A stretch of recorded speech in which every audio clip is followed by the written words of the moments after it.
Welcome back to the Fairy Archives. Come closer, dear listener. Mind the ivy at your feet. It listens. This tale comes from the riverbank, where the water hums softly to the reeds and the willow trees lean low, as if sharing secrets. We fairies have always loved this place.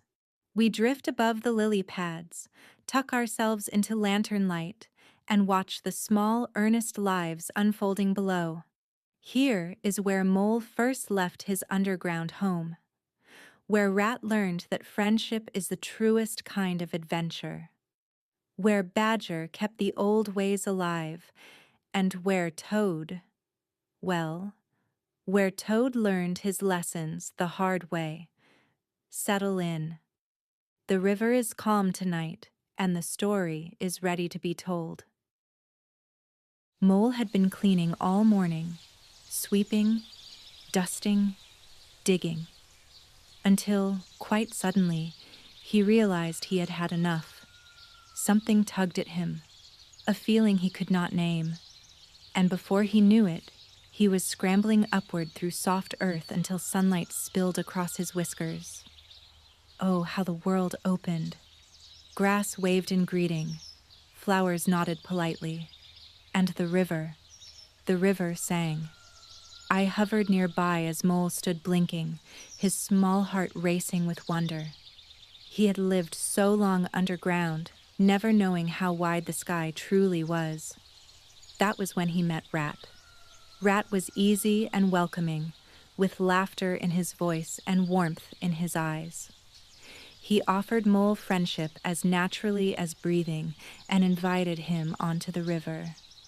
And so Mole stepped into a boat, not knowing he was stepping into a new life.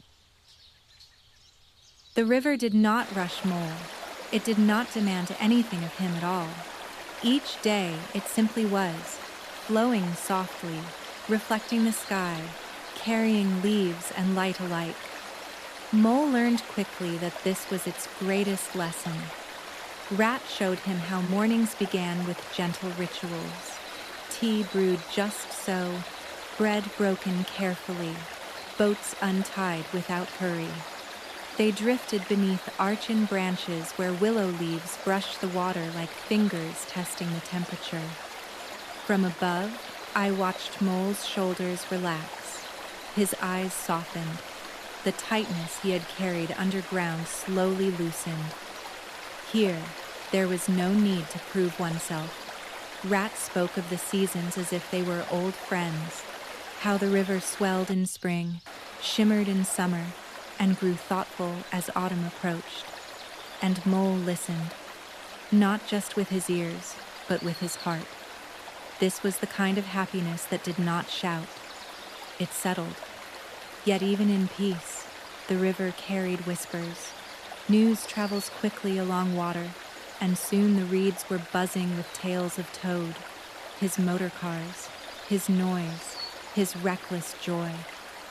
Rat sighed when he spoke of him, affection tangled tightly with worry. For the river knows this truth well. Stillness is precious, but some hearts must crash against the shore before they learn to float. Toad burst into Mole's life like a firework. Where Rat and Mole drifted, Toad thundered. Where they listened, he declared. From my perch in the hedgerow, I watched him roar down the road in his beloved motor car, goggles flashing, scarf snapping wildly behind him. His laughter echoed long after the dust settled. Toad believed speed itself was a kind of greatness. Rat tried to caution him. Mole worried quietly, but Toad waved them off, convinced that nothing could ever go wrong. The road, however, does not care for confidence. Again and again, Toad crashed into ditches, into fences, into consequences. Still, he learned nothing. He blamed the car, the road, the weather, anything but himself. Eventually, his recklessness caught the attention of those who could not be charmed. Toad was arrested. His grand house stood empty. From above, I watched the joy drain from his swagger as the iron bars closed. Alone at last, Toad faced a silence louder than applause, and in that quiet, something began to change. The river darkened with concern. Badger stirred in the wild wood, for when one friend falls too far, others must decide whether to turn away or reach back. Badger lived where the river's voice grew faint and the trees remembered longer stories. His home lay beneath the wild wood, carved into the earth itself, not built on the land, but with it. Roots curved through stone like old thoughts returning. Shelves of books stood worn but steadfast. The air was warm, steady, and unhurried. When Mole and Rat arrived, they felt it immediately. This was a place where rushing did not belong. Badger listened as they spoke of Toad. He did not scold. He did not sigh. He simply nodded as though he had always known this moment would come. From my place near the ceiling beams, I watched Badger's great paw rest upon the table. Firm, patient, unmoving.